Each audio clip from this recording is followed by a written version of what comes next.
There are moments in life when understanding something you shouldn't can get you killed. For Naomi Jackson, that moment came at 2 a.m. in a half-empty diner in Milwaukee, holding a coffee pot in one hand and listening to two men speak a language they thought no one else in America could understand. They were wrong. October 2018. The Starlight Diner sat on the outskirts of Milwaukee, the kind of place that survived on truckers, third-shift workers, and college kids cramming for exams they should have started studying for weeks ago. The light inside was harsh and unforgiving, but nobody came here for ambiance. They came for strong coffee, cheap food, and a place to exist at hours when the rest of the world was asleep. Naomi had been working this shift for 8 months. She was 23 years old, a linguistics major at Marquette University, and she was drowning in student debt. Her mother's medical bills didn't help. Neither did the rent on her studio apartment. So here she was, refilling coffee cups and taking orders from people who barely looked at her, trying to scrape together enough money to finish her degree. She was good at her job, efficient, polite, invisible in the way waitresses learn to be.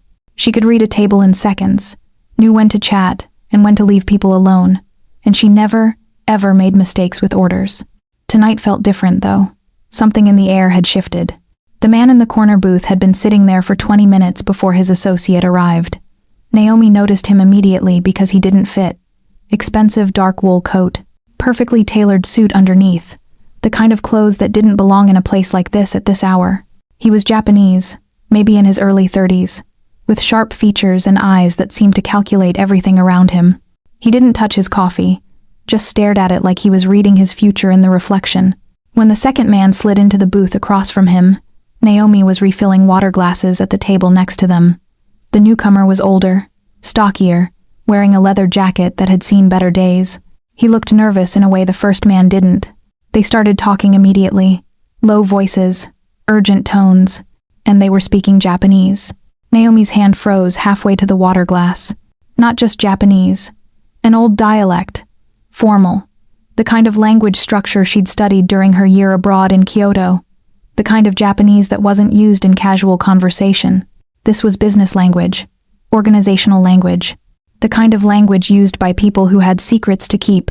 She should have walked away, should have finished filling the water glasses and moved on to the next table. But her brain had already started translating automatically, the way it did after months of immersion training in Japan. And once she started understanding what they were saying, she couldn't stop. "The Milwaukee note is compromised," the man in the expensive coat was saying.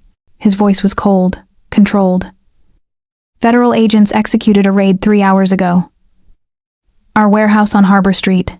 The older man's face went pale. How much did they find? Enough to ask questions, not enough to connect it to Chicago. He paused, his fingers drumming once on the table. But someone talked. Someone gave them the location. "We have an informant inside the operation." Naomi's heart started pounding. She was still holding the water pitcher, her hand trembling slightly. Federal agents, raids, informants. These weren't business executives discussing shipping delays. These were criminals. And she was standing 3 feet away, understanding every word. "Do we know who?" the older man asked.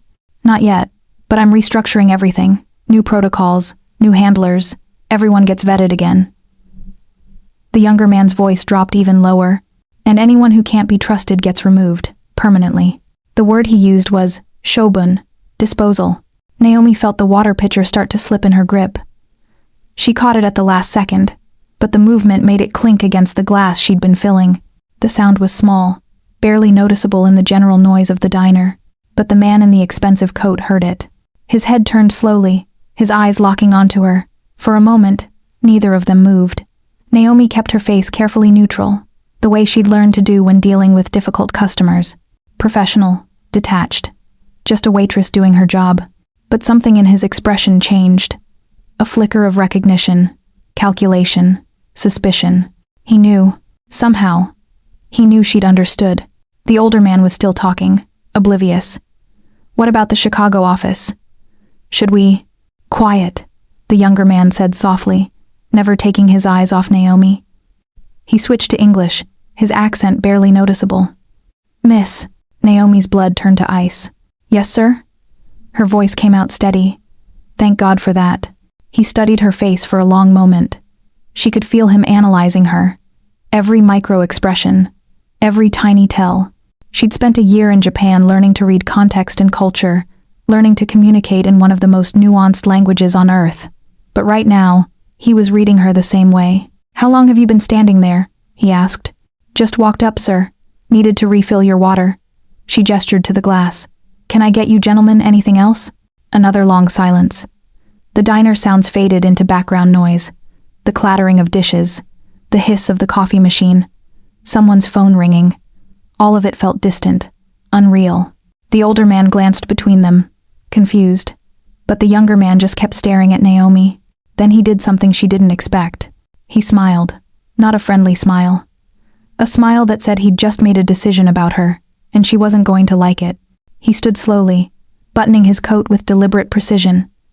When he spoke, his voice was quiet enough that only she could hear. "Miss, we need to talk.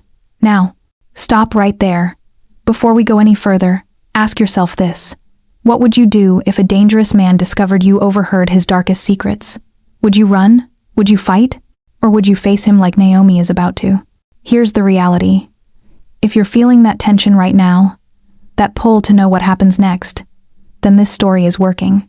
But here's what most people don't realize. YouTube's algorithm only shows our videos to people who engage. That means if you don't hit that like button right now, if you don't drop a comment telling us whether you'd run or stay, then thousands of people who would love this story will never even see it.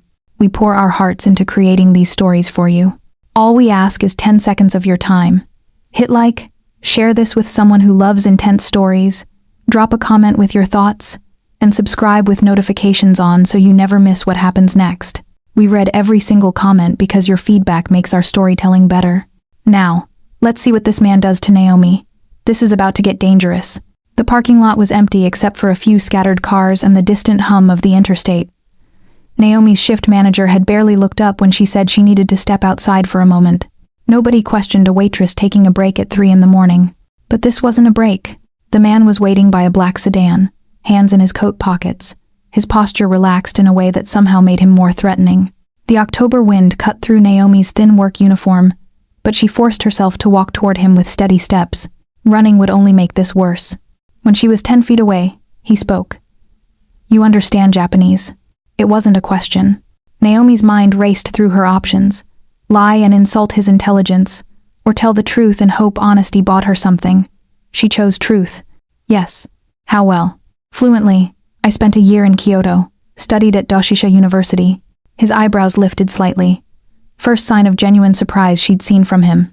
"Doshisha, respectable program. What did you study?" "Linguistics, classical and modern dialects." She met his eyes, including the formal business dialect you were using in there. For a long moment, he just looked at her. Then he laughed. Not a warm laugh. More like appreciation for a player who'd made an unexpectedly good move in a chess game. "You're either very brave or very foolish," he said. "Most people would have lied. Most people wouldn't have understood what you were saying in the first place." "True." He pulled his hands from his pockets. Naomi tensed, but he was only reaching for a business card. He held it out to her. "My name is Kenshin Sato. I run a logistics company based in Chicago." She took the card carefully. It was simple, expensive looking. Kenshin Logistics, an address in the loop, a phone number, nothing that screamed criminal organization.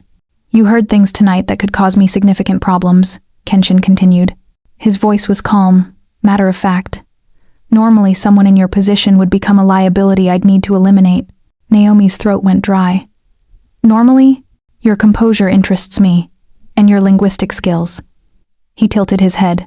"Tell me, Naomi Jackson, why is a Doshisha graduate working graveyard shifts at a diner?" The use of her full name sent a chill down her spine. He'd already looked her up.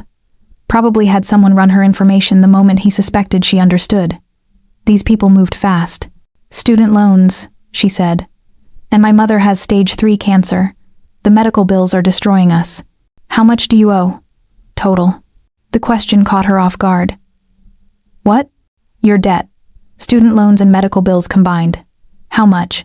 Naomi didn't want to answer, but something about his directness made evasion seem pointless. $147,000, give or take. Kenshin nodded slowly, processing this. "I'm going to offer you a choice. Listen carefully, because I won't repeat it." The wind picked up, sending a discarded plastic bag skittering across the pavement. Somewhere in the distance, a truck's air brakes hissed. Option 1, Kenshin said. You walk away from here, forget everything you heard tonight, and continue your life. But understand this, I have people who will be watching you. If you speak to anyone about what you heard, if you go to the police, if you even mention my name in passing, you will disappear. Not just you, everyone you care about, your mother, your friends, everyone. Naomi's hands clenched into fists at her sides. She believed him, every word. Option 2, he continued. You come work for me. I need a private translator. Someone who understands not just Japanese, but the formal dialects used in sensitive business discussions. Someone who can be discreet. The pay is $200,000 a year, cash, plus full medical coverage for you and your mother at any facility in the country. Naomi's head spun. $200,000. That was more than she'd make in 5 years of waitressing. That was her mother's treatment, her student loans, her entire life turned around in a single job offer. But it was also selling her soul to a criminal. What exactly would I be translating? She asked. Documents, conversations, negotiations, nothing that would require you to participate in anything illegal directly. He paused. But make no mistake, you would be working for an organization that operates outside the law. You'd be complicit by association. And if I say no to both options, there is no third option. You're standing here because I'm giving you a chance to be useful instead of being a problem. Most people don't get that chance. Naomi thought about her mother in that hospital bed, the bills stacking up, the collection calls that came 3 times a day. She thought about her tiny apartment, her dying car, the weight of debt that would crush her for decades. She thought about the degree she'd worked so hard for, sitting useless while she poured coffee for truckers at 3 in the morning. And she thought about what kind of person she'd have to become to accept this offer. But really, did she have a choice? If I agree, she said slowly, I want my mother transferred to Northwestern Memorial in Chicago, best oncology department in the Midwest. I want her treatment to start immediately. Kenshin's expression didn't change, but something flickered in his eyes. Respect, maybe. Done. Her transfer will be arranged by end of business tomorrow. Your student loans will be paid off by the end of the week. You'll have a secured apartment in Chicago by Monday morning. He extended his hand. Do we have an agreement? Naomi looked at his hand for a long moment. This was the moment, the choice that would change everything. She could feel the weight of it, the finality. She shook his hand. His grip was firm, professional. When he released her hand, he pulled out his phone and made a call. Spoke rapid Japanese to someone on the other end. Naomi caught words about medical transfers and financial transactions. When he hung up, he looked at her with those calculating eyes. You start Monday. My office in Chicago. 9 a.m. sharp. Don't be late. He opened his car door, then paused. And Naomi, if you betray me, there's nowhere you can hide. He slid into the sedan and drove away, taillights disappearing into the Milwaukee night. Naomi stood alone in the parking lot, her life completely changed in the span of 20 minutes. She should have felt terrified. Instead, all she felt was the strangest sense of relief. Monday morning came faster than Naomi expected. She stood outside the glass tower on West Adams Street in downtown Chicago, looking up at the building that housed Kenshin Logistics on the 14th floor. From the outside, it looked like any other corporate office. Professional, clean, legitimate. That should have been comforting. It wasn't. The elevator ride up gave her time to second-guess everything. But when the doors opened and she stepped into the reception area, there was no turning back. A woman at the front desk smiled and directed her to Kenshin's office without asking her name. They'd been expecting her. Kenshin's office was surprisingly modest. Large windows overlooking the Chicago skyline, a desk with 2 computer monitors, filing cabinets, and a small conference table. Nothing flashy. Nothing that screamed money or power. Just efficient workspace. He looked up from his computer when she entered. You're early. Good. No greeting. No small talk. Straight to business. He spent the first hour walking her through the legitimate side of the operation. Kenshin Logistics really did handle high-value shipping for tech companies. They moved electronics, specialized equipment, and sensitive materials across the country and internationally. The paperwork was impeccable. The client list was impressive. Everything was legal and above board. Everything on the surface, anyway. The second hour, he showed her the other side. He pulled up encrypted files on a separate computer system. Invoices that didn't match shipping manifests. client codes that corresponded to routes through cities that weren't on any official documentation, financial transactions that moved through so many shell companies and offshore accounts that tracing them would take a forensic team months. This is what you'll actually be working on, Kenshin explained. Documents written in Japanese business language, contracts with our partners in Tokyo, Osaka, and Yokohama, communications that need to remain completely confidential. Naomi scanned through the first document he handed her. It was a shipping agreement for automotive parts. Except the terminology was all wrong. The parts being described didn't exist in any legitimate market. These were code words. What are we actually moving? She asked. Whatever pays well and doesn't cross certain lines. Kenshin's tone was matter of fact. Untaxed luxury goods. High-end electronics that bypass import duties. Information packages for clients who value privacy. Nothing that hurts anyone directly. That's a convenient way to justify it. He looked at her steadily. I'm not asking you to justify it. I'm asking you to translate it. Your moral comfort is your own concern. Fair enough. The rest of the week passed in a blur of documents, spreadsheets, and late nights learning the coded language that ran through everything. Naomi discovered that Kenshin's operation was far larger than she'd imagined. Routes through Detroit, Cleveland, Milwaukee, and Minneapolis. Connections to Vancouver and Seattle. Partners in a dozen cities she'd never have associated with organized crime. And all of it ran with precision that would make any Fortune 500 company jealous. Kenshin was demanding but never unfair. When she made a mistake on a translation, he corrected it without anger. When she asked questions about context, he answered honestly. He expected excellence, but he also respected competence when he saw it. His people treated her with cautious courtesy. Nobody questioned her presence or asked where she came from. If Kenshin hired you, you belonged. That was enough. On Wednesday, she met Silas Reed.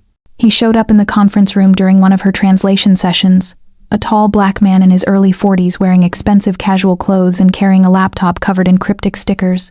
He had the kind of quiet confidence that came from being extremely good at something most people didn't understand. So you're the translator, Silas said, looking her over with casual interest. Heard you speak the old dialects. That's rare. Naomi Jackson, she extended her hand. Ghost. He shook it. That's what people call me anyway. Kenshin entered the room. Silas handles our financial architecture, digital infrastructure. You won't interact much, but you should know who he is. The meeting lasted 10 minutes. Technical discussion about moving funds through certain channels. Naomi only caught half of it, but she understood enough. Silas was the one who made the money disappear and reappear clean. After he left, Kenshin returned to the documents without comment. By Friday, Naomi had moved into the apartment he'd arranged. It was in a secure building in River North, a one-bedroom unit with modern furnishings and a view of the city that should have cost 3 times what she'd been paying in Milwaukee. The lease was under a corporate account, utilities included, security on site. It was beautiful. It was also a cage, even if the bars were invisible. Her mother had been transferred to Northwestern Memorial on Tuesday, exactly as promised. The oncology team started her on an aggressive treatment plan that her old insurance never would have covered. When Naomi visited that evening, her mother looked more hopeful than she had in months. I don't know how you managed this, her mother said, squeezing her hand. But thank you, baby. Thank you. Naomi smiled and lied about a grant program for families in financial hardship. Her mother believed it because she needed to believe it. That night, alone in her new apartment, Naomi stood by the window and watched the city lights stretch out into the distance. People down there living normal lives, normal jobs, normal problems. She wasn't one of them anymore. The money had hit her account on Thursday.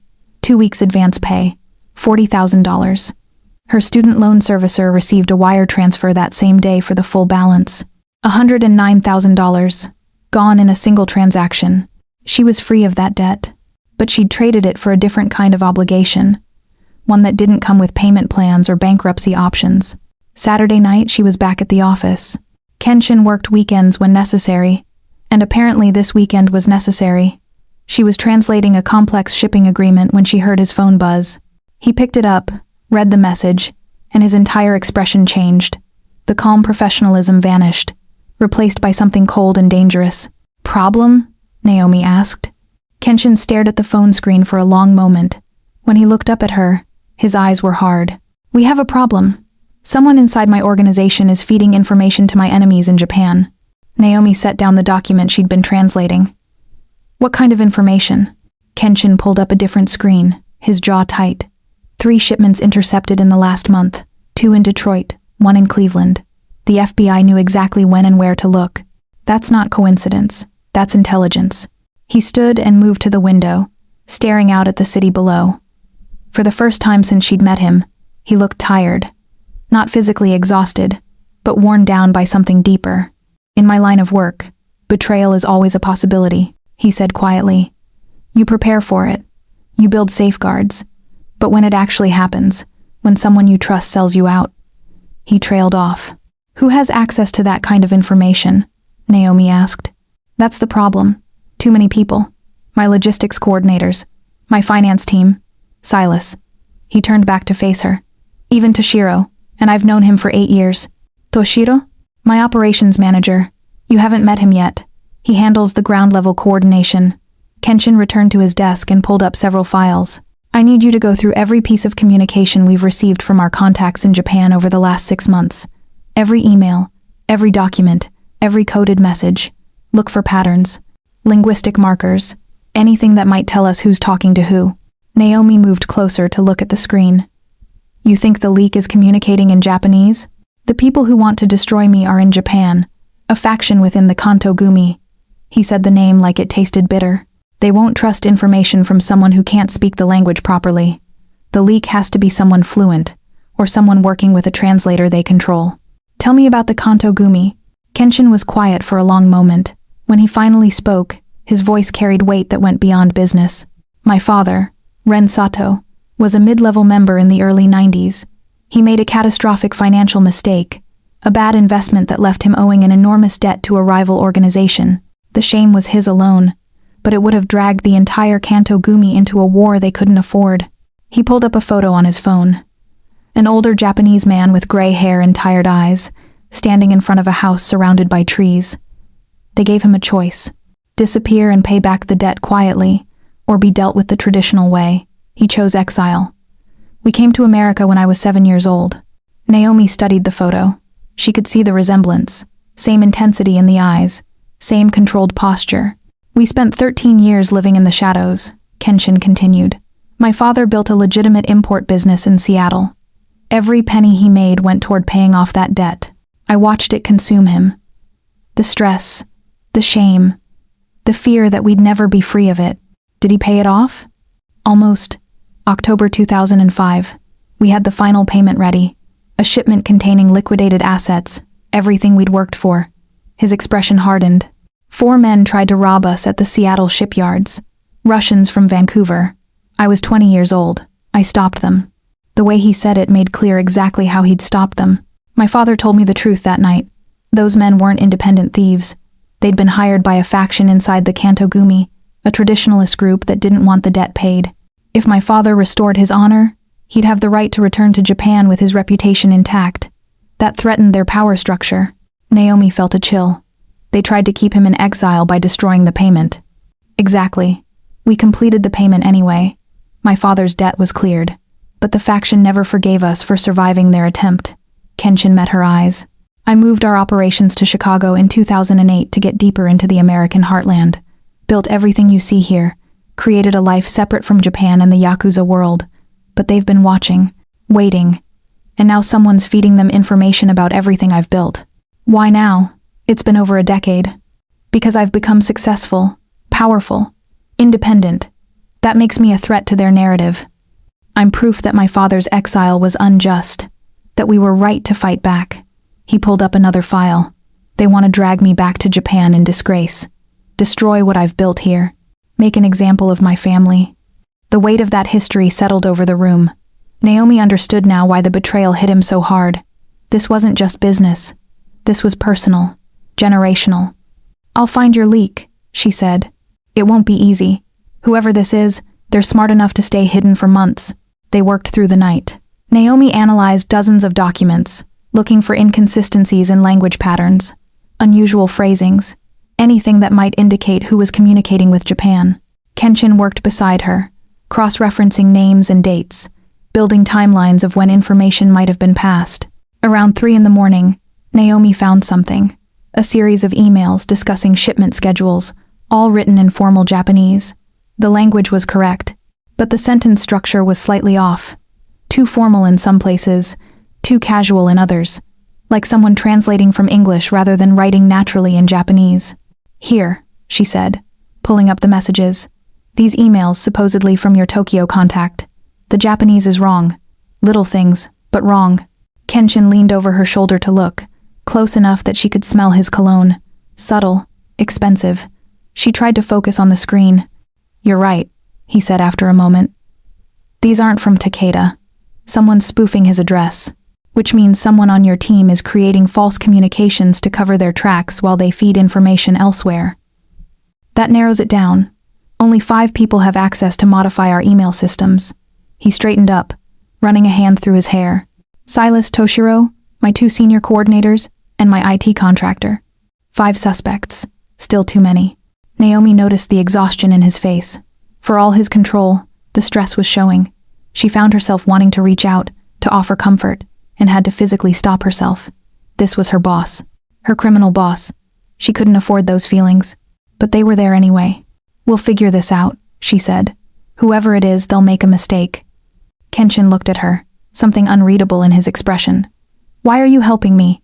You could have taken the money, done the minimum, kept your distance. Instead, you're here at 3 a.m. hunting for a traitor in an organization you joined a week ago." "Maybe I don't like people who betray trust," Naomi said. "Or maybe I just understand what it's like to watch your family suffer because of someone else's agenda." Before he could respond, his phone rang. The ringtone was different from his usual calls, more urgent. He answered immediately. "Father." Naomi could hear the voice on the other end. Older, speaking rapid Japanese. She caught fragments. "Kantogumi, contact, danger." Kenshin's face went pale. He spoke briefly in Japanese, then ended the call. When he looked at Naomi, the exhaustion was gone, replaced by cold fury. "The Kantogumi contacted my father directly. They know everything about my Chicago operations. The routes, the partners, the financial structure. Everything." His hands clenched into fists. "Son, someone very close to you has betrayed you." Those were his exact words. "All right, let's pause here because I need to know something from you. Who do you think the traitor is? We've given you clues. You've seen the characters. Your gut is telling you something right now. Drop your theory in the comments below. Is it someone we've met? Is it someone we haven't seen yet? Could it be closer to Kenshin than he realizes? I'm genuinely curious what you're picking up on, because some of you are scary good at predicting twists. But here's the thing, and I need you to really hear this. We're a small channel fighting against an algorithm that only promotes videos with high engagement.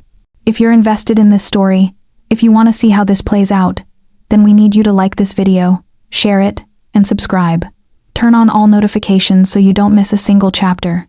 Because if we don't hit our engagement goals, YouTube buries our content, and people who would absolutely love this never get the chance to experience it.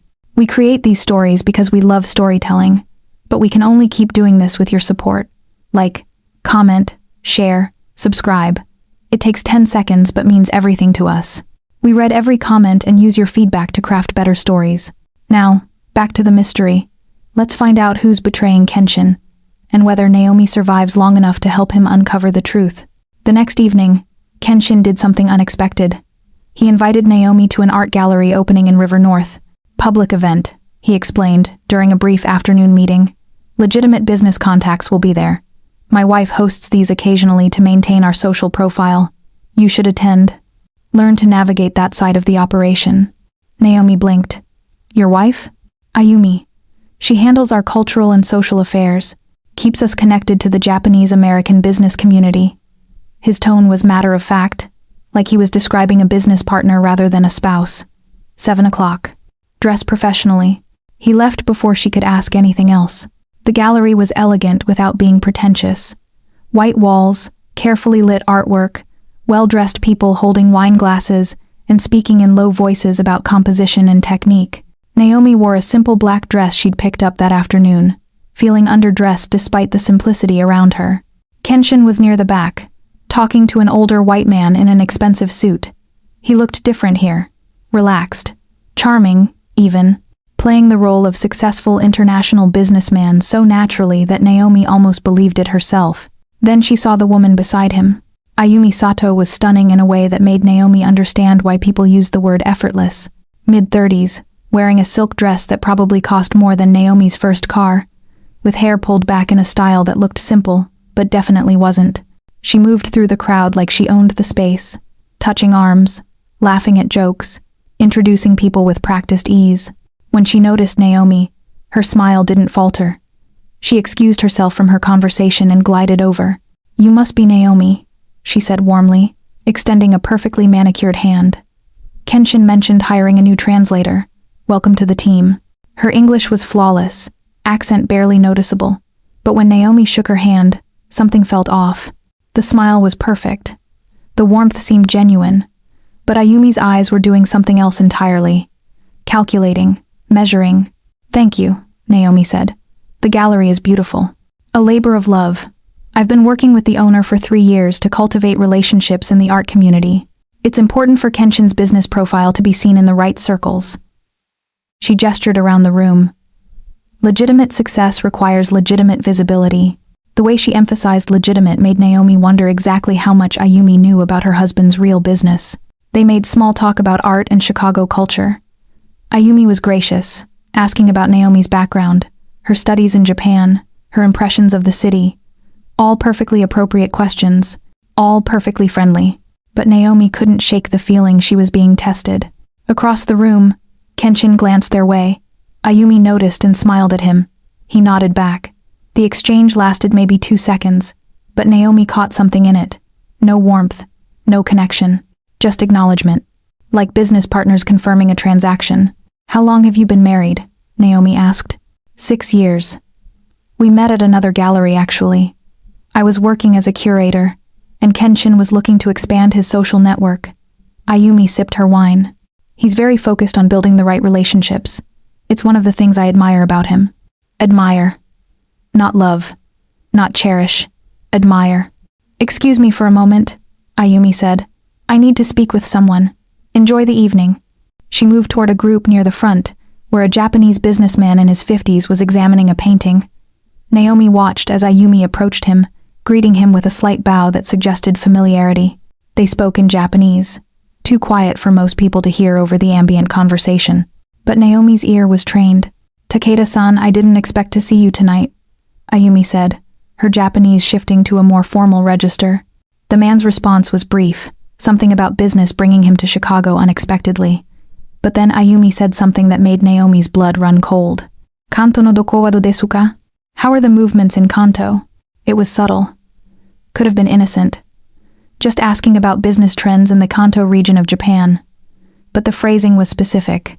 The kind of language used when discussing organizational movements, not market trends.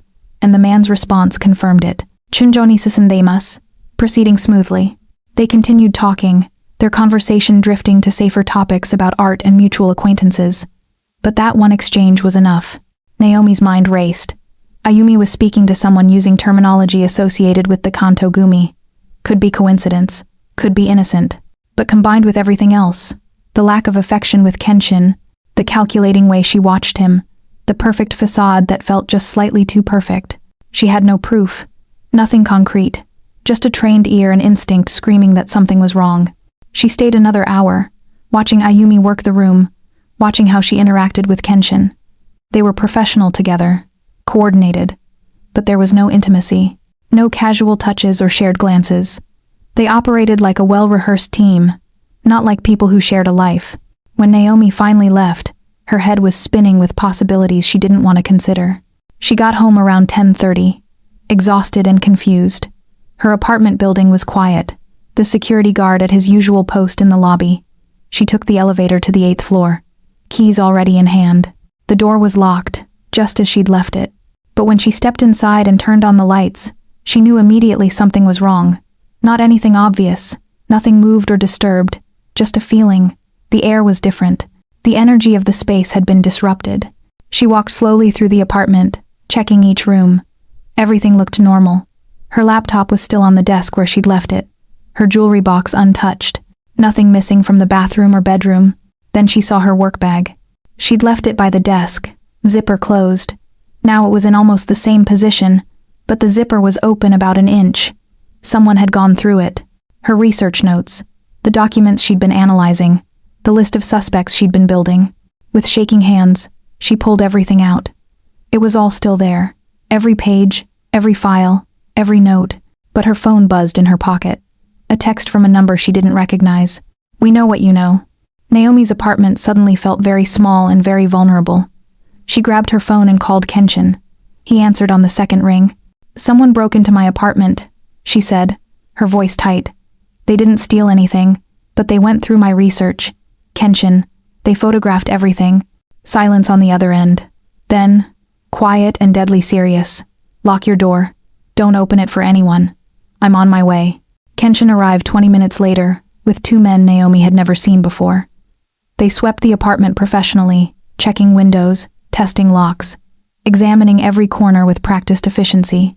One of them found a small device behind her bookshelf. A listening bug, barely bigger than a button. "How long has that been there?" Naomi asked, her voice hollow. "Could be days. Could be since you moved in." Kenshin's jaw was tight. "Pack a bag. You're not staying here." Within an hour, Naomi was in a different building entirely. A high-rise in the Gold Coast neighborhood, with security that looked more like a fortress than an apartment complex. Armed guards, camera systems, access cards required for every floor. The unit Kenshin took her to was on the 23rd floor, a two-bedroom space with reinforced doors and windows that didn't open. "One of my men will be in the unit across the hall at all times," Kenshin explained. "Another in the lobby. You don't go anywhere without calling me first. Understood? This is really necessary?" He turned to face her, and she saw something in his expression she hadn't seen before. Fear. Not for himself. For her. "Someone broke into your home to see what you knew. That means they see you as a threat. In my world, threats get eliminated." He moved closer. "I brought you into this. Your safety is my responsibility." The way he said it made something shift in Naomi's chest. This wasn't just about protecting an asset. This was personal. Over the next 3 days, they barely left the office. Kenshin brought in files going back years, communications records, financial documents. They built timelines, tracked patterns, cross-referenced every piece of information they had. The work was exhausting. 16-hour days, surviving on coffee and takeout. But it pushed them into a rhythm that felt natural. Kenshin would find a thread. Naomi would analyze the language, and together they'd unravel another piece of the puzzle. Late on the third night, around 2 in the morning, Naomi's eyes started burning from staring at screens. She leaned back in her chair and rubbed her face. "You should rest," Kenshin said. He looked as tired as she felt. "So should you. I'll rest when we find who did this." Naomi studied him in the dim office light. He'd loosened his tie hours ago, rolled up his sleeves. The careful control he usually maintained had frayed around the edges, revealing someone more human underneath. "Can I ask you something?" she said. "Go ahead. When you look at me, what do you see?" The question surprised him. She could tell by the slight pause before he answered. "What do you mean? Am I just a tool to you? A translator you hired to solve a problem?" Kenshin was quiet for a long moment. Then he stood and moved to the window, looking out at the sleeping city. "At first, yes. You were a liability I turned into an asset. A smart move that solved multiple problems at once." He turned back to face her. "But that's not what I see anymore." "What changed?" "You did. Most people in your position would do the minimum required. Keep their head down, take the money, ask no questions. You could have stayed uninvolved." He moved closer. "Instead, you're here at 2 in the morning, hunting a traitor in an organization that terrifies you. Why? Maybe I don't like people getting away with betrayal. Or maybe you care more than you want to admit." The air between them felt charged. Naomi stood, and suddenly they were very close. Close enough that she could see the exhaustion in his eyes, the tension in his shoulders, the vulnerability he worked so hard to hide. "Kenshin," she said softly. He reached up, his hand almost touching her face. For a heartbeat, she thought he would close the distance. She wanted him to. Despite everything, despite the danger and the lies and the criminal empire, she wanted it. But he pulled back. "I can't give you this life," he said, his voice rough. "Being close to me means being a target. It means living in fear and looking over your shoulder. It means compromising everything you believe in." He stepped away. "You deserve better than that." "Shouldn't I get to decide what I deserve?" "Not when I'm the one who put you in danger in the first place." He left the office, leaving Naomi alone with her confused feelings and the documents spread across the desk. She tried to focus back on the work, but her mind kept drifting. To Kenshin, to the almost kiss, to the impossibility of what she was feeling. And to Ayumi. Something about that gallery encounter kept bothering her.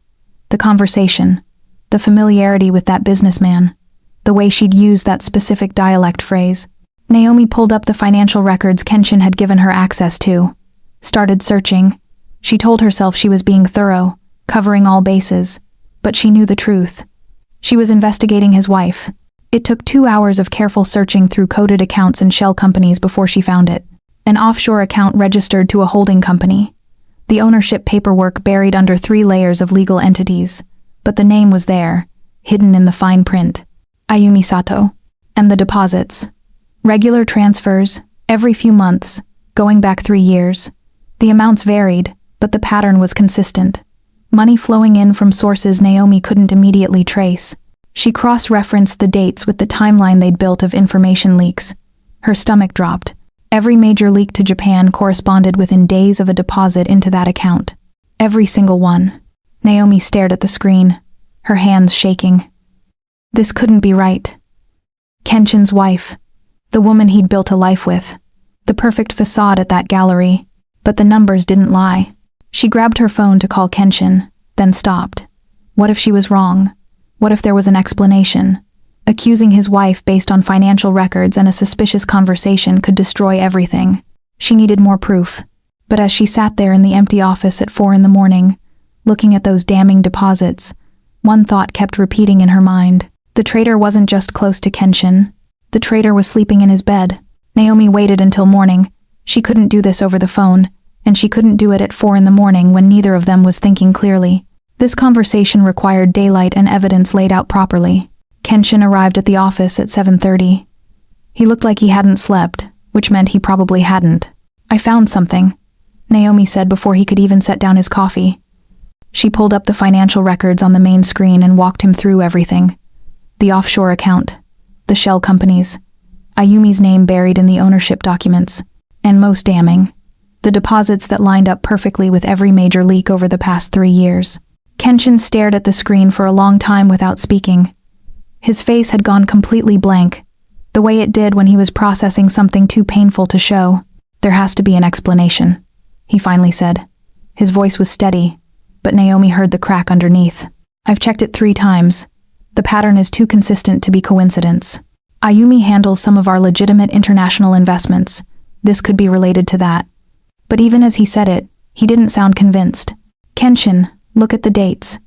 Naomi pulled up the comparison timeline. September 2016, leak about the Detroit route. October 2016, deposit of $70,000. March 2017, leak about financial structures. April 2017, deposit of $90,000. Every single time. He turned away from the screen. She's my wife. I know. She's the one part of my life that's supposed to be clean, normal, real.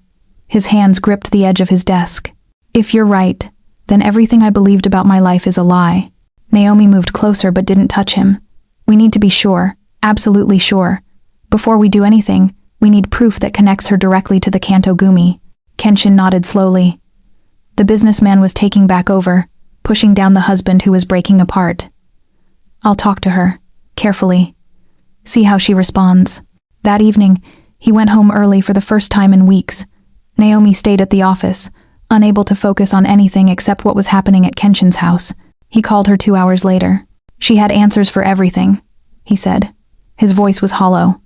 The offshore account is for an art investment fund she manages for Japanese collectors. The deposits are commissions from sales. She showed me contracts, documentation, emails with clients. Did it all check out? On the surface, yes. But I know how to build a cover story. So does she, if she's really who you think she is. He was quiet for a moment. I'm setting a trap. What kind of trap? I'm going to tell her about a fictional shipment.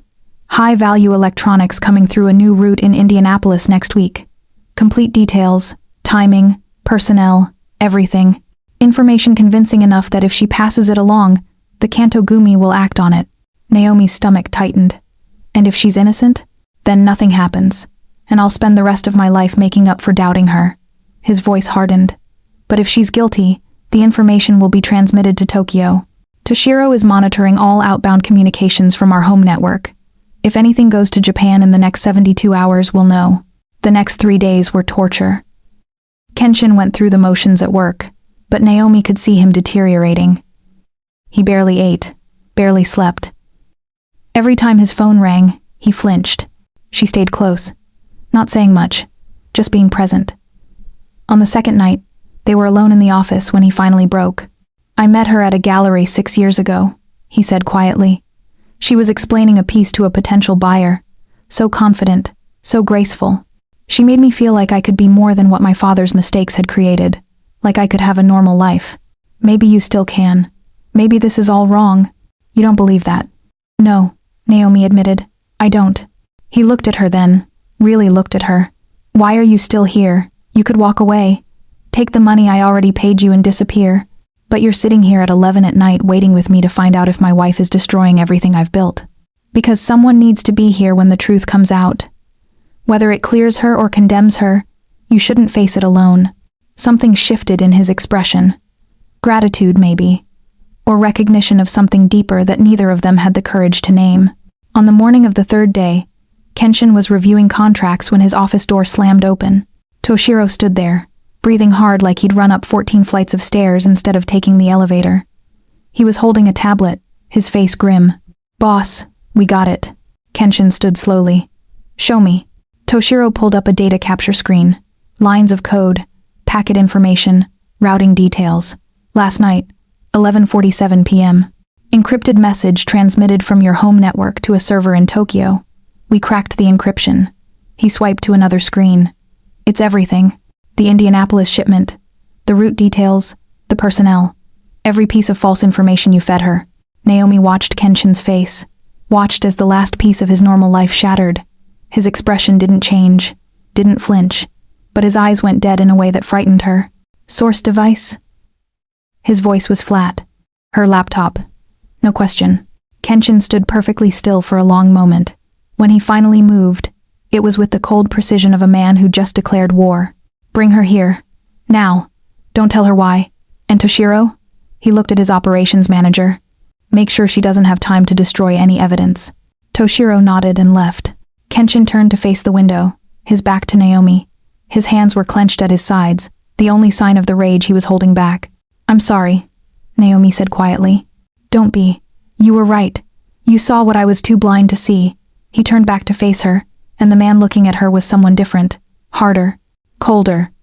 "My wife has been destroying me from the inside for 3 years. Now we're going to find out why."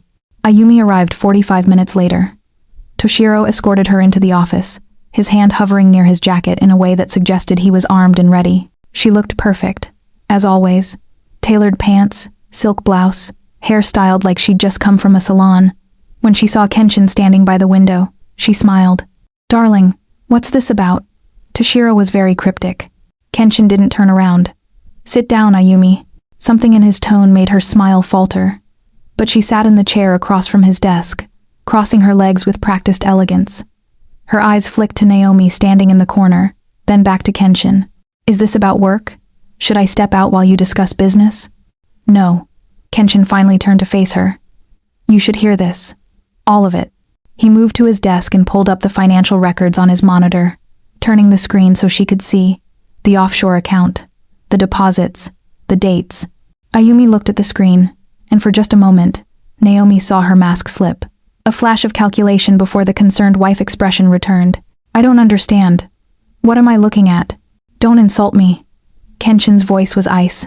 "I've spent 3 days hoping I was wrong, hoping there was some explanation that would make sense. But we both know what this is. Kenshin, those are my art investments. I showed you the contracts. The contracts you fabricated. Very good work, by the way. Almost had me convinced." He pulled up another screen. "But then we found this. The encrypted transmission from our home network to Tokyo. Every detail I told you about the Indianapolis shipment, sent directly to a Kanto Gumi server." Ayumi's expression didn't change, but something shifted in her posture. The concerned wife disappeared, replaced by something colder. "How long have you known?" she asked. Her voice had changed too. No more warmth, just business. Does it matter? I suppose not. She uncrossed her legs and leaned back in the chair, completely relaxed now. You want me to explain? Or have you already figured it out? Tell me anyway. I want to hear you say it. Ayumi glanced at Naomi again, then back to Kenshin. The Kanto Gumi approached me 8 years ago, before I ever met you.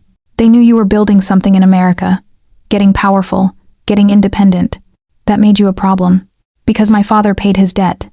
Because we proved we could survive without them. Because your survival was proof that the faction made a mistake trying to keep your father in exile. You were a living reminder of their failure. She smiled, and it was nothing like the warm smiles Naomi had seen at the gallery. This was cruel. They needed you destroyed, not killed.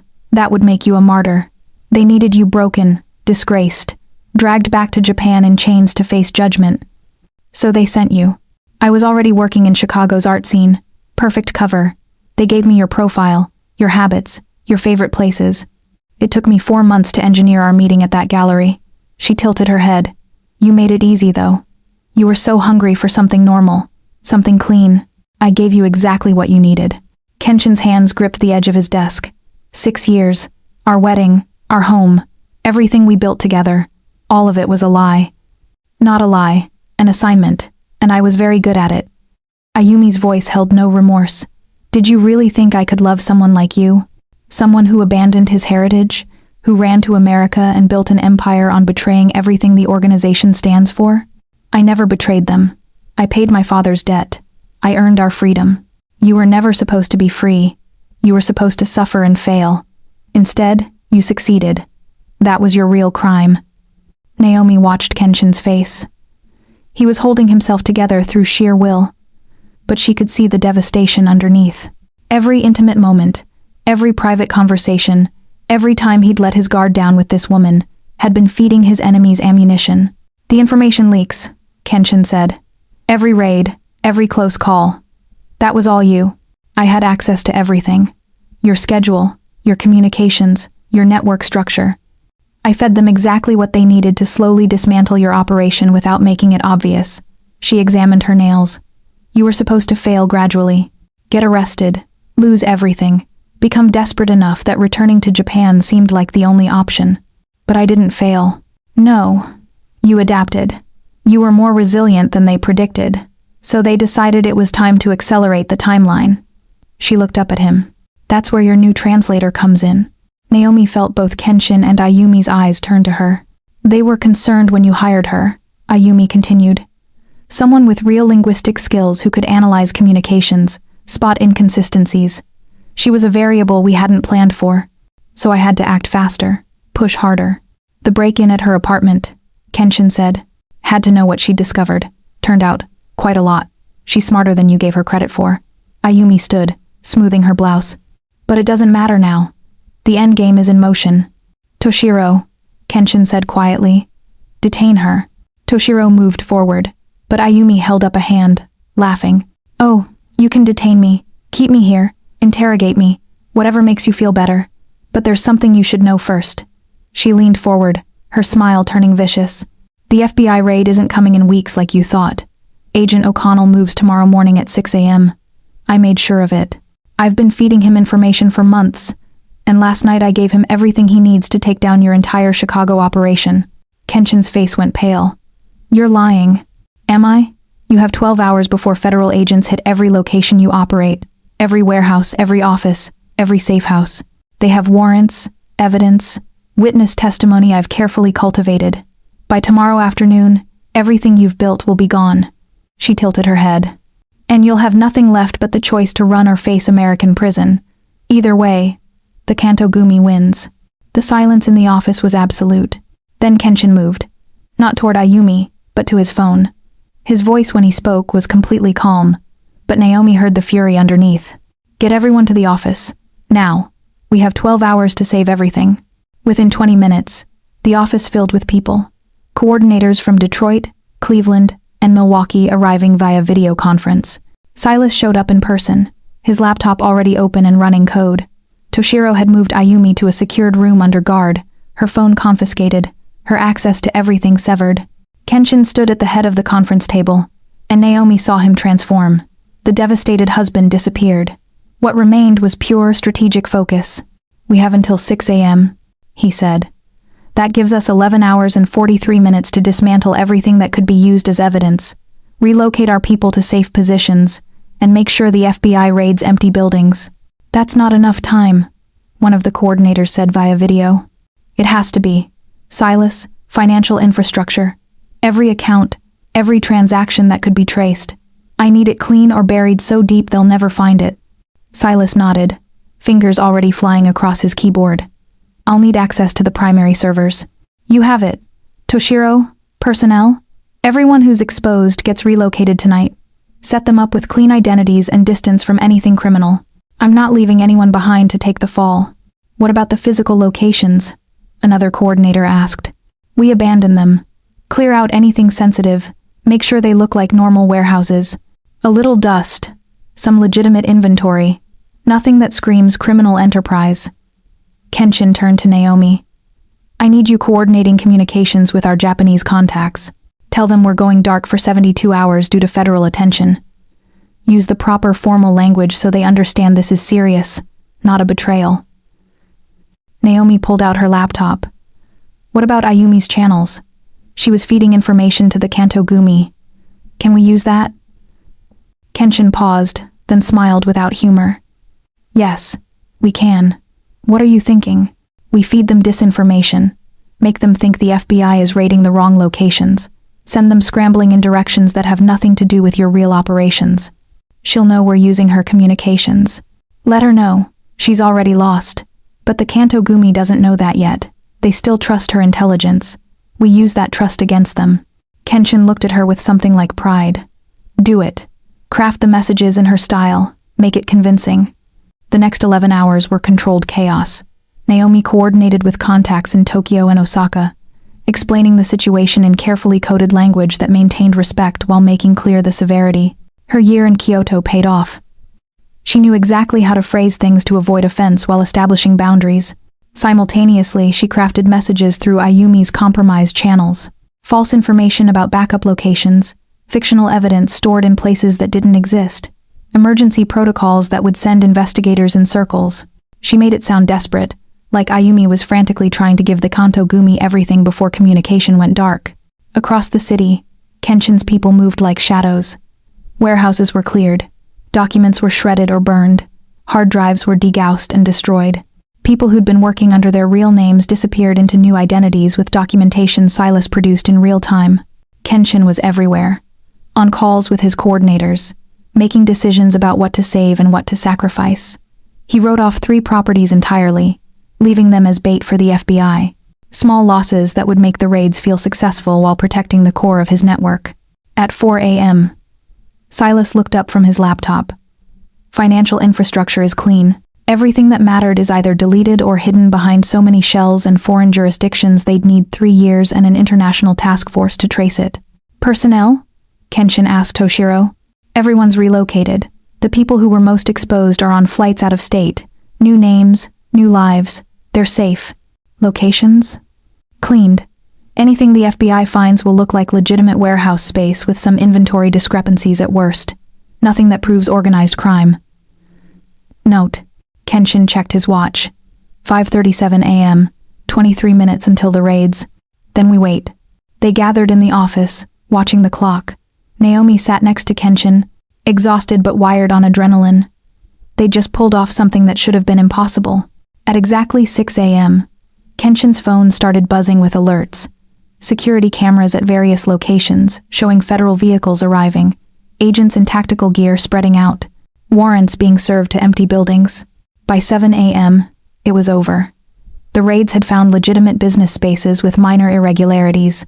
No smoking gun. No evidence of the sophisticated criminal network that had been operating there 12 hours earlier. Kenshin's phone rang. He answered, putting it on speaker. "This is Agent O'Connell." The voice was frustrated, angry. "I don't know how you did it, Sato. We had solid intelligence, warrants for everything, but all we found was empty warehouses and confused night managers. I'm not sure what you're talking about, Agent. Kenshin Logistics is a legitimate shipping company. If you have questions about our operations, I suggest you contact my lawyers. You knew we were coming. Someone tipped you off. Or your intelligence was bad. Have a good day, agent. Kenshin hung up. The office was silent for a moment. Then Toshiro laughed. Then Silas. Soon everyone was laughing with the kind of relief that came from surviving something that should have destroyed them. But Naomi watched Kenshin. He wasn't laughing. He stood and walked to the window, looking out at the city as dawn light spread across the buildings. She followed him. "We did it," she said quietly. "We survived. That's not the same as winning." He turned to face her. "I lost my wife, my home, the life I thought I had, and we bought ourselves time, nothing more. The FBI will keep investigating. The Kantogumi will regroup. But you're still here. Your people are safe. That counts for something." He looked at her, really looked at her, and something in his expression changed. "You saved us tonight. Your linguistic skills, your strategic thinking. We wouldn't have pulled this off without you. We're a team. Are we?" He moved closer. "Because I keep trying to keep you at a distance, keep you safe, keep this professional. But you keep finding ways to become essential. Maybe I want to be essential." The space between them disappeared. Kenshin's hand came up to her face, thumb brushing her cheek.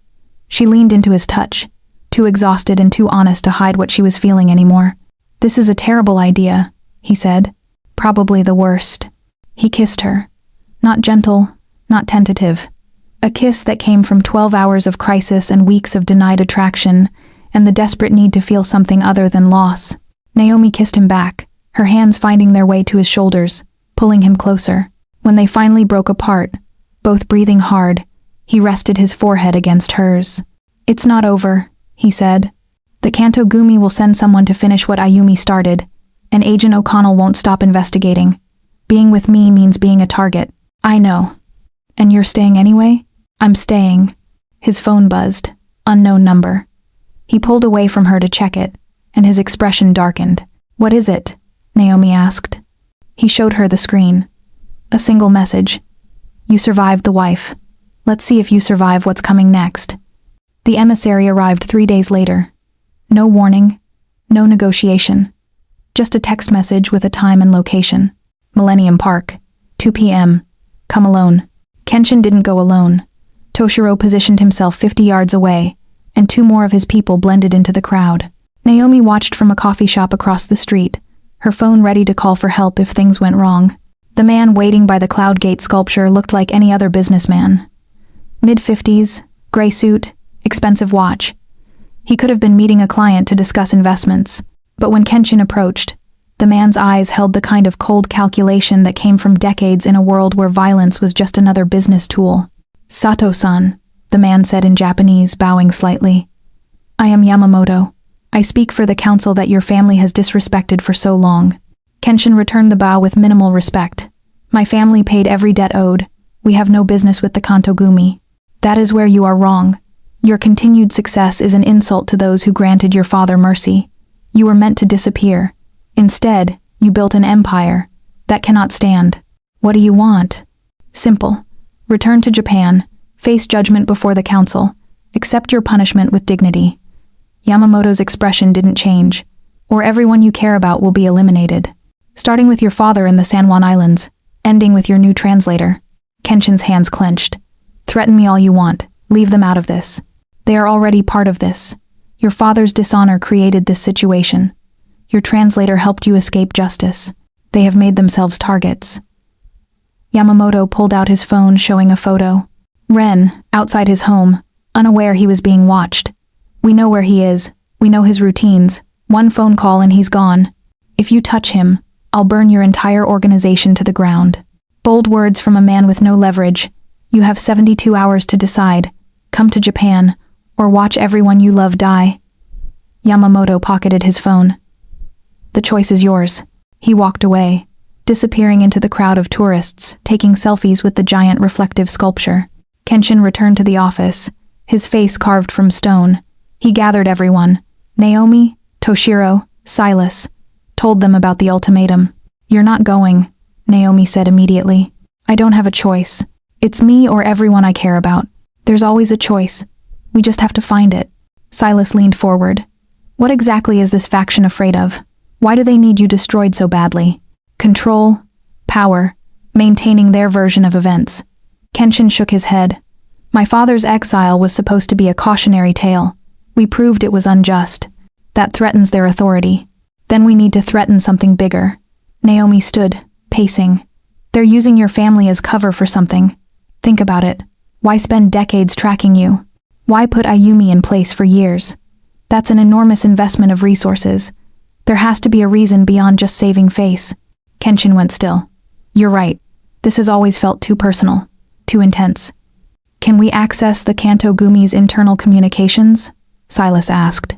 Follow the money. See what this faction has really been doing? My father might have contacts, people loyal to him from before the exile.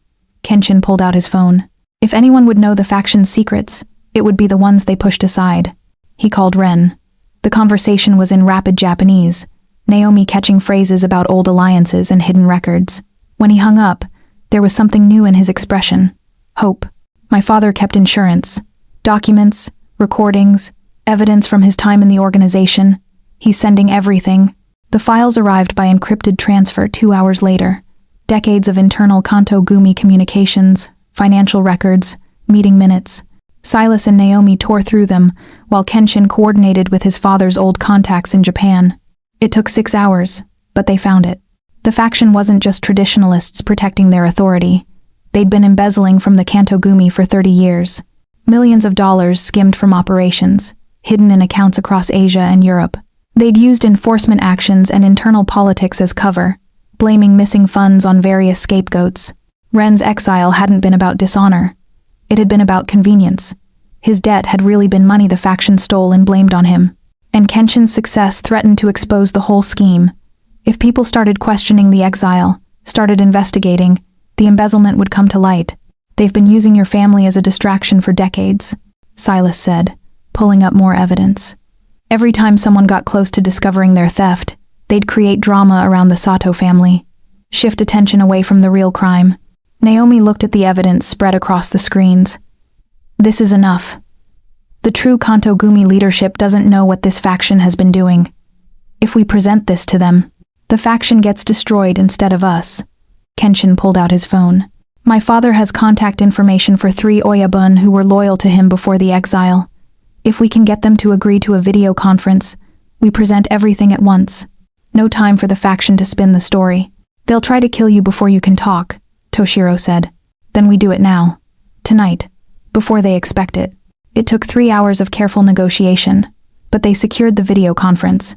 7 p.m. Tokyo time. 3 senior Oyabun, from the legitimate Kanto Gumi leadership. Men who valued honor and had no idea their organization was being pillaged from within. Kenshin stood in front of the camera setup, Naomi beside him. The evidence queued and ready to present. If this doesn't work, he said quietly, we'll both be executed. The faction won't let us live after exposing them. Are you certain you want to stand beside me? Naomi took his hand. Always. And that's where we're leaving you for now. I know. You're probably screaming at your screen right now. What happens next? Will the Kanto Gumi leadership believe them? Will the faction strike first? Will Kenshin and Naomi survive this confrontation? Trust me, we have plans for this story. Big plans. But here's where I need to be real with you. This video's performance determines whether we can continue this story. YouTube's algorithm is ruthless. If this video doesn't get enough likes, comments, and shares, it gets buried. That means part 2, where we answer all these questions, might never reach you, even if you want to see it. So I'm asking you directly, did this story grab you? Did Kenshin and Naomi's journey make you feel something? If the answer is yes, then please, take 10 seconds right now. Smash that like button. It genuinely helps us more than you know. Comment below answering this. Do you think Kenshin should become an FBI informant? Or should he run with Naomi and start over? I'm reading every comment, and your answers might actually influence how we write the next part. Share this video with someone who loves intense emotional stories. Subscribe and turn on all notifications so you're here the moment we drop the continuation. We're not some massive production company. We're storytellers who depend on you to help us reach more people who love this kind of content. Every like, every share, every comment is a vote saying keep making this, and we want to keep making this for you. Part 2 is coming. The confrontation with the Kanto Gumi leadership, the faction's revenge, Ren's safety, Naomi and Kenshin's future, Agent O'Connell's next move. It's all coming. but only if you help us get there. Thank you for watching. Thank you for being part of this journey. Now go hit that like button, drop your theories below, and we'll see you in the next chapter. This story isn't over. Not by a long shot. At 7 p.m. Tokyo time, 3 faces appeared on the screen. Older men, dressed formally, their expressions grave. These were the true leaders of the Kanto Gumi, men who'd built their positions on honor and tradition, who had no idea what was about to be revealed. Kenshin bowed deeply to the camera. When he straightened, he spoke in the most formal Japanese Naomi had ever heard him use. Honorable Oyabun, I thank you for granting this audience. What I present tonight will bring shame to our organization, but truth must be spoken. The eldest of the 3, a man named Tanaka, nodded gravely. Sato-san, we remember your father, a good man who made a terrible mistake. Speak your truth. Kenshin pulled up the first document. Financial records dating back 30 years. The debt that exiled my father was a fabrication.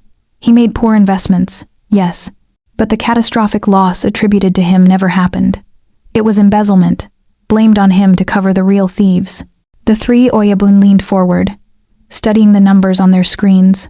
The faction that pushed for my father's exile has been stealing from the Kanto Gumi for 3 decades, millions of dollars. They used my family as a convenient scapegoat, and when my father paid what he believed he owed, when I built success in America, we became a threat to their cover story. Silas pulled up more evidence. Bank transfers, coded communications, shell companies registered to members of the faction. A pattern of theft so extensive it was staggering. Naomi translated supporting documents, her voice steady as she explained the linguistic markers that proved the faction had been coordinating unauthorized operations and hiding the proceeds. The Oyabun's faces grew darker with each piece of evidence. They placed an operative in my life, Kenshin continued. My wife, Ayumi, she spent 6 years feeding them intelligence, sabotaging my operations, setting up a scenario where I'd be forced to return to Japan in disgrace. Not because I'd done anything wrong, but because my success proved my father's innocence, and that truth threatened to expose their crimes. He pulled up the final piece of evidence, a recording his father had kept for 30 years, a conversation between faction leaders discussing how to frame Ren Sato for their theft, insurance, in case he ever needed to prove his innocence. The recording played, voices discussing numbers, laughing about the fool who would take the blame, planning how to force him into permanent exile. When it finished, the silence from Tokyo was absolute. Finally, Tanaka spoke. His voice was cold fury. Sato-san, you have brought us evidence of profound dishonor. Members of our organization have stolen, lied, and corrupted everything we stand for. This cannot be forgiven. I ask for nothing but the truth to be acknowledged, Kenshin said. My father served honorably until he was betrayed. I have built my life in America without bringing shame to the Kanto Gumi name. I want only to be free of obligations to an organization that treated my family as expendable. The 3 Oyabun conferred in whispered Japanese. Naomi caught fragments. Words like disgrace, punishment, restoration. When Tanaka turned back to the camera, his expression was resolute. The faction responsible will be stripped of all authority. Their assets will be seized. They will face judgment for their crimes against the organization and against your family.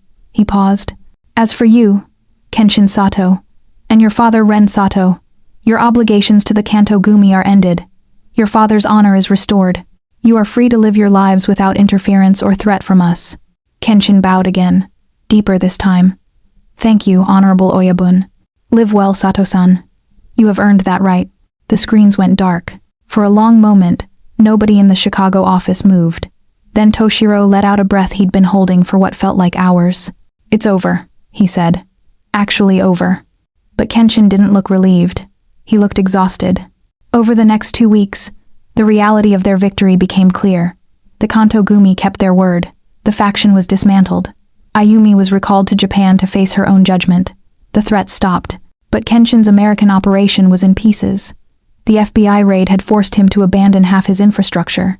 Agent O'Connell was still investigating, still building a case even without the evidence Ayumi had promised him.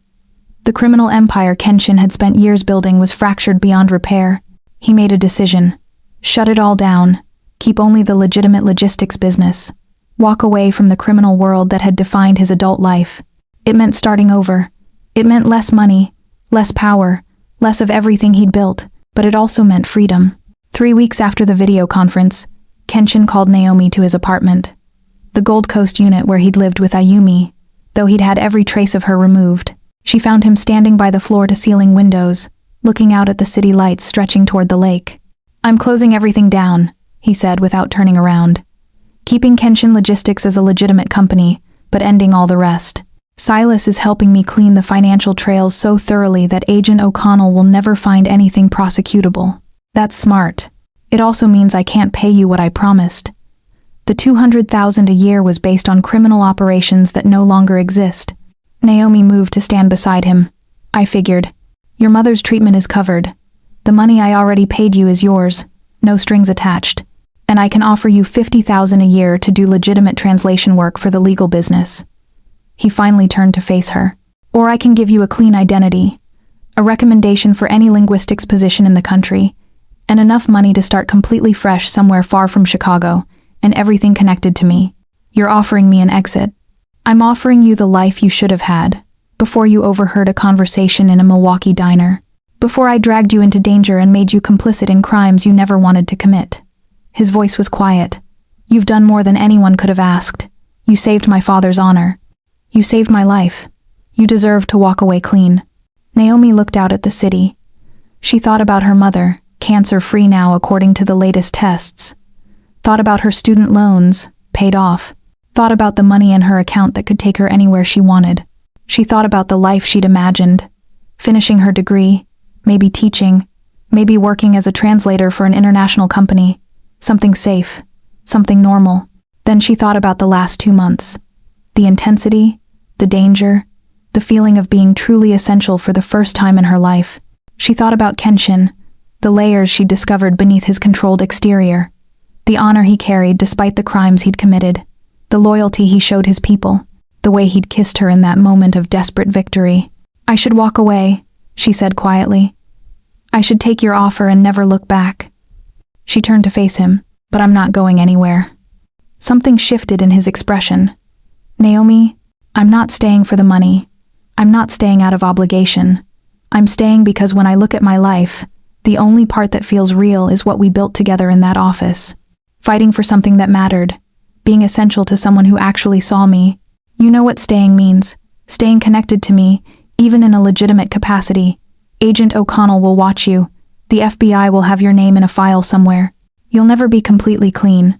I know. You could have a normal life. Meet someone without a criminal past. Build something that doesn't start with betrayal and violence. I don't want normal. I want real. And this, whatever this is between us, it's the most real thing I've ever felt." Kenshin reached out, his hand cupping her face the way he had that night after they'd survived the FBI raid. But this time there was no crisis pushing them together. Just choice. "If you stay, I'll spend every day trying to deserve you," he said. "Good, because I'm not easy to deserve." He kissed her. Not desperate this time. Not frantic. Just honest and certain and full of something that felt like the beginning of forever. Even if forever was complicated and imperfect and came with an FBI file attached. When they broke apart, Naomi rested her head against his chest, his arms around her, the city glittering beyond the windows. For the first time since that night in Milwaukee, she felt something close to peace. 6 weeks passed. Kenshin Logistics became what it always claimed to be, a legitimate international shipping company. The transition was painful. Revenue dropped by 60%. Half the staff had to be let go. The office felt emptier, quieter, but cleaner. Naomi worked as head of international communications, handling Japanese clients and contracts. The work was honest. The paychecks cleared normal banks. Her mother asked fewer worried questions about where the money came from. They fell into a routine that felt almost normal. Coffee in the mornings, late nights at the office reviewing actual logistics instead of coded criminal operations. Dinners at restaurants where they didn't have to check for exits or watch who was listening. Kenshin was different too, less guarded. The constant tension that had defined him started to ease. He smiled more, laughed occasionally, started talking about a future that extended beyond the next crisis. Naomi moved into his Gold Coast apartment officially. They painted over the neutral colors Ayumi had chosen, made it theirs. Small things, personal things, building something real from the wreckage of what came before. But the past never stays buried forever. Agent O'Connell appeared at the office on a Thursday afternoon. No warning. just walked past reception like he owned the place, and sat down across from Kenshin's desk. "You cleaned up nice," O'Connell said, looking around the stripped-down office. Almost convincing. "Agent O'Connell, I wasn't aware we had an appointment." "We don't. This is a social call. Professional courtesy." He leaned back in his chair. "I've been watching you for 3 years, Sato. I know what you were running. I know what you are. But I'll admit, you're good. That FBI raid came up empty. Your financial records are spotless now. Every person we tried to flip either disappeared or had alibis tighter than Fort Knox. Sounds like you have nothing on me." That's exactly right. I have nothing." O'Connell's smile didn't reach his eyes. "Which brings me to why I'm here. Proposition. Off the books, completely unofficial until you agree." Kenshin waited. "There are organizations in this city doing exactly what you used to do. Some worse. They don't have your discipline or your ethics. They hurt people. Flood neighborhoods with things that destroy communities." O'Connell pulled out a folder, set it on the desk. "You know their operations. You know how they move money, how they avoid detection. You could help us take them down. You want me to be an informant. I want you to make up for the damage you've done. Help us for 2 years. Provide intelligence. When it's over, I'll make sure your file gets buried so deep nobody will ever connect you to your past operations. And if I say no, then I keep digging. Maybe I never find enough to prosecute you directly. But I'll find something on someone who worked for you. I'll flip them. And eventually, your clean new life gets very complicated." O'Connell stood. "You've got 72 hours to decide. Think about it." He left the folder and walked out. Naomi had been listening from the conference room. She came in after O'Connell left. "What are you going to do?" "I don't know. Becoming a federal informant means risk, but refusing means he'll never stop circling." Before they could discuss it further, Kenshin's phone rang. "Toshiro." Kenshin answered. "Boss, it's your father." Toshiro's voice was tight with stress. "He collapsed at home this morning. Heart attack. He's at Island Hospital, but it's bad. You need to get here." Kenshin's face went pale. "How bad?" "Critical. The doctors aren't making promises. I'm sorry, boss. You should come now." Kenshin ended the call, already moving. "We need to go. Now." They threw essentials in a bag and headed for the parking garage. Kenshin's car, a practical sedan that replaced the flashier vehicle he'd driven in his criminal days, was waiting. They pulled out onto the street, heading for the interstate that would take them toward Seattle. The San Juan Islands were a 10-hour drive. They'd arrive around 3 in the morning if traffic cooperated. Kenshin drove in silence, his hands tight on the wheel. Naomi reached over and touched his arm. "He's strong. He survived exile, debt, and decades of pressure. He'll survive this. He's 72 years old with a lifetime of stress damage," the doctors said, critical. His voice was hollow. "I spent my whole life trying to restore his honor. If he dies before he can really enjoy that freedom. Don't think like that, just drive." They made it to the Wisconsin border before Naomi noticed the headlights behind them. A black sedan, staying exactly 3 car lengths back. When Kenshin changed lanes, it changed lanes. When he slowed down, it slowed down. "Kenshin," she said quietly. "We're being followed." His eyes flicked to the rearview mirror. He'd already seen it. "I know. Who is it? The FBI?" "FBI would be more subtle. This is someone who wants us to know they're there." He accelerated slightly, testing. The sedan matched his speed exactly. "The Kanto Gumi," Naomi said. "Someone from the faction who didn't get the message about backing off. Or someone who got the message and decided honor meant revenge." Kenshin's jaw tightened. "They know I'm vulnerable right now. Racing to see my dying father. Perfect time to strike." The sedan accelerated, closing the distance, now just 1 car length back. Naomi's heart pounded. "What do we do?" Kenshin's hands shifted on the wheel, his entire posture changing. The careful, legitimate businessman disappeared. What remained was the man who'd fought off 4 armed attackers at a Seattle shipyard when he was 20 years old. "Hold on," he said. His foot slammed down on the accelerator. The car surged forward, the speedometer climbing. The black sedan followed, its engine roaring. They hit 90 miles per hour on the dark interstate. Other cars blurred past.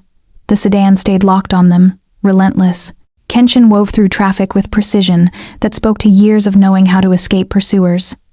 But whoever was driving that sedan knew the same skills.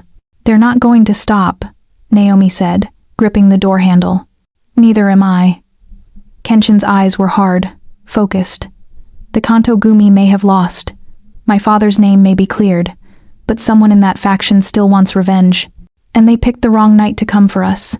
The sedan pulled alongside them. Naomi couldn't see through the tinted windows, but she felt eyes on them. Then the sedan swerved, trying to force them off the road. Kenshin accelerated harder, pulling ahead. The chase was on. Miles of dark highway stretched ahead, and somewhere behind them, someone wanted them dead. The road ahead disappeared into darkness, and the real fight for their future was just beginning.